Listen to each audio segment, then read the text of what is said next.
So usually on Saturday mornings, what we have started is that we begin talking about some of the key issues that we see in our families. And I want to make this very clear because I think many times we may misunderstand the point. See, when you don't say something, based on the Quran and Sunnah, what we have seen is, if you don't say something, you don't try to fix something, or you don't address something, then whatever is the common belief, whatever is the common practice, and whatever is the common behavior, it becomes the dominant behavior. Let me give you an example. Many of us, before we start learning about our deen, we thought that there were certain practices, certain beliefs, certain behaviors of our culture, we actually thought that they were part of Islam. We actually thought that they were Islam. But when we began to learn about Quran, when we began to learn about Hadith, and we began to learn what our deen actually tells us, we began to change our mindset. We began to change that, you know what? Probably what we have been believing in, or what we have been doing in our families or in our lives is not the correct way. So that is why it is very important that for so many years what we have seen is that the things that usually what we're talking about here on Saturday morning are not things that you see being covered in a khutbah. You don't see these things being covered by many of the people, many imams and so forth. Why? Because there could be various reasons without getting into them right now. But the point is that if we don't talk about these kind of things, though they may be uncomfortable, but if we don't understand what our deen has told us, then we're going to have continuously issues in our society and within our families. So last week we talked about, what does Islam say about joint families, the joint family system, something that is very predominant in our cultures. Today, inshallah, I want to talk about another, you could say a contentious issue, something that many people have been struggling with, and that is a woman, is a wife required by Islam to serve her in-laws? Because this is once again a very serious issue that happens in many of our families, and wallahi, I cannot tell you how many calls I get of issues and conflicts between a wife and their in-laws. And the husband has absolutely no idea what to do in that particular situation. And this causes a lot of problems. And in fact, it caused many divorces also. So that is why it is very important for us to understand exactly how to manage this kind of issue going forward. The very first thing is that when it comes to a man's responsibility, it is a man's responsibility by Allah subhanahu wa ta'ala to protect his family, to protect his wife. And not only that, but even according to many psychologists and so forth, is to show love to his wife. And there are many different ways of showing that love. A wife's responsibility, on the other hand, is to protect the man's interests. It is there to fulfill his rights, and not only that, but is to show him respect. That is why often you find that when a man has a serious issue with his wife, it's not about that she does this or that. Commonly, I've seen men have this complaint against their wife that she does not respect me enough. This is usually the key common issue. At the same time, that when we also understand that if a man shows his wife love, he takes care of them, he shows them honor, shows them dignity and respect, then the woman has been created in such a way by Allah subhanahu wa ta'ala that she will also show that love to her husband. She will show that respect to her husband. And likewise, when a husband sees that his wife is also fulfilling his rights and she's showing him respect, then usually they will reciprocate that. As human beings, this is the way we have been created by Allah subhanahu wa ta'ala. So, let's get to the key contentious issue. The very first point that we have to understand is, there are cases I've seen that where a man is thinking to himself that I'm perhaps the only one who's going to look after my parents. My parents are elderly, there's no one who's going to look after my parents.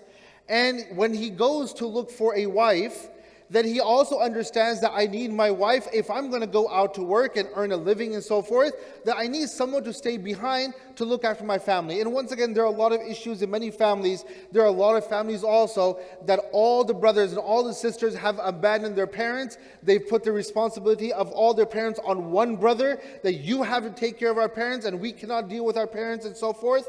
That in itself is another issue for another day.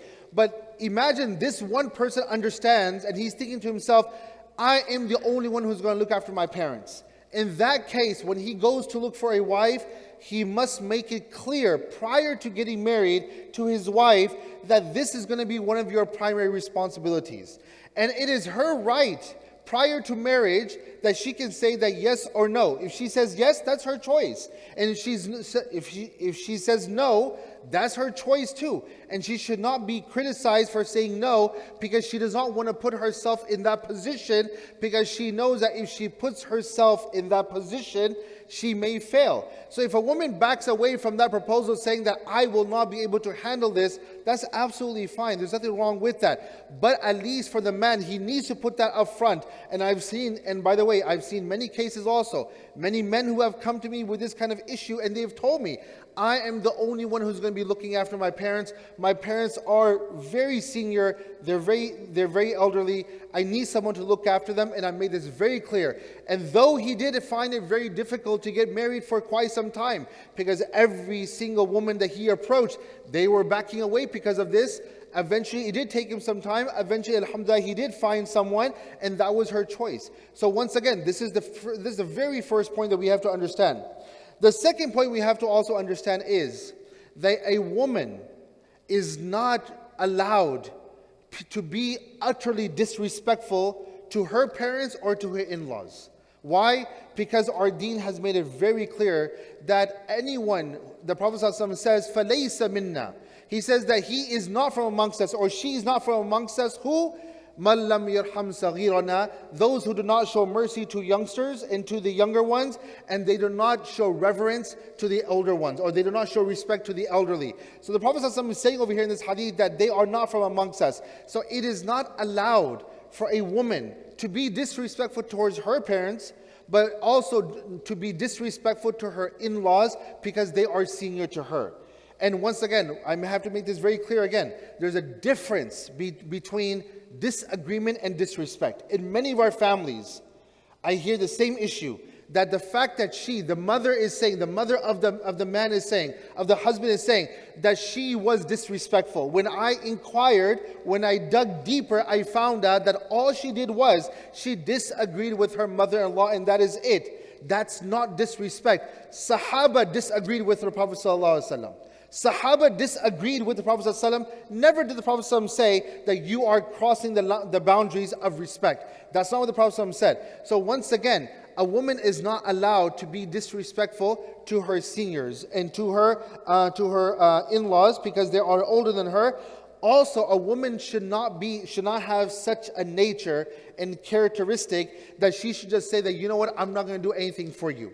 Once again, it should not be part of the woman's nature. Imagine if her senior in-laws say, can you help me with this? Can you help me with that? They should go out of their way and they should help out. Okay? There's nothing wrong in doing that. But the most important thing is that part of our deen is to also be respectful and to be kind and to show respect to our elders. Now, the issue becomes here that what happens in a situation where you're living in a joint family system, but the parents and the husband, a lot of times what happens is that we see this culturally speaking, the husband mentally and physically checks out. What does that mean? It means that he has put the entire responsibility on his wife, that you have to look after my parents, and he does not do anything for his parents himself. So he'll go to work, he provides for the family financially, as Allah subhanahu wa ta'ala has said that is his responsibility. But then when he comes back home, he does not do anything for his own parents besides the fact that he will sit there and ask his parents, are you okay and not? But he will not do anything more than that, and he has put all the responsibility on his wife. Not only that, but in that situation also, the parents are also treating her like a maid or a servant. And that is what the husband has made her. He has made her into a maid or a servant, that I'm going to keep on doing what I need to do, and you have to look after my parents. This is where the issue is not correct. That is where, when that woman gets treated like a maid or a servant or a slave, that is where the issue becomes. Because at the end of the day, there is no Quranic ayah, there is no hadith of the Prophet ﷺ, where the hadith says, or our deen has taught us, that a woman is to be treated like a maid or a servant to her husband's parents. Once again, this is his parents, not her parents. This is his parents. At the end of the day, it is the man's responsibility to look after his parents. It becomes the man's responsibility to serve his parents. He cannot put the entire load on one person and check out mentally and physically and do nothing while this person has become a maid or a servant. This is absolutely wrong. And our deen has also taught us, and many ulama have said this also, that in this case, if a woman says, no, I will not, do not have the responsibility, she is not to be blamed at all. She is not to be blamed at all. Now, in addition to that, there are some other issues that happen in this. And that is that when not only is she a lot of times then taking orders, and not only that, but subhanAllah, wallahi, I'm telling all of you when I say this, that the calls I get, the times where in-laws, the husband's parents, are using vile language to their daughter-in-law. This is unacceptable. Clearly unacceptable. Where does it show in our deen that this is acceptable? So the man is there watching his wife being completely disrespected. And not only that, but then it goes even a notch higher than that. What we're seeing also in our families is the brother will walk in of the husband. Okay? Basically, her brother-in-law walks in. And he starts to give orders like as if she is she is the maid and the servant of the house. He walks in and says, I want you to do this for me and that for me. She's not your wife. She does not have to serve you. You cannot, as a brother-in-law, you are not allowed to walk into someone else's house and give orders to your sister-in-law. You're not allowed to do that. Not only that, but then also there are cases that where everyone is coming, the sister-in-law is coming, the brother-in-law is coming, the husband is sitting over there, and wallahi there are cases and stories I've heard where the woman is standing over there and she's like a waitress. Literally, she's a waitress. Okay, what will you take? What will you take? Everyone's giving their orders as if they're sitting in a restaurant and they're giving you orders. And what's mind-boggling about all this is, at the end of the day, the husband he says, I deserve my respect. I'm sorry.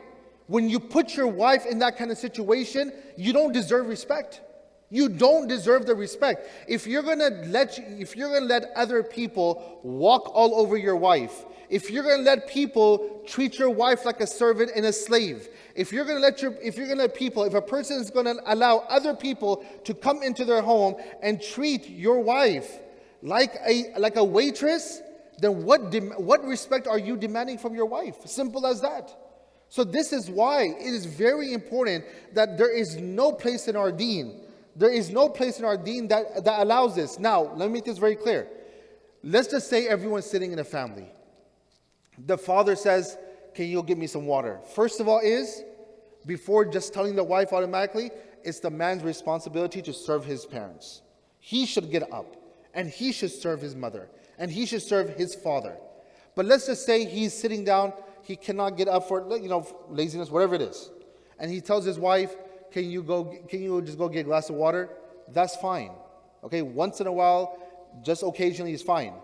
But when it becomes a routine, and then after that, it becomes where it's crossing the lines of respect. And this is something that culturally we have seen this over and over again. Brother-in-laws coming inside the house. First of all the brother-in-law should not be coming in the same house. The Prophet ﷺ, as I mentioned last week, al-hamu al-maut. They should not be in the same house. You have brother-in-laws living in the same house, which in itself is already a recipe for disaster. But then on top of that, sitting there and just giving orders as if she is your maid and your servant. It doesn't work like that. So that is why we have to really fix these issues in our families.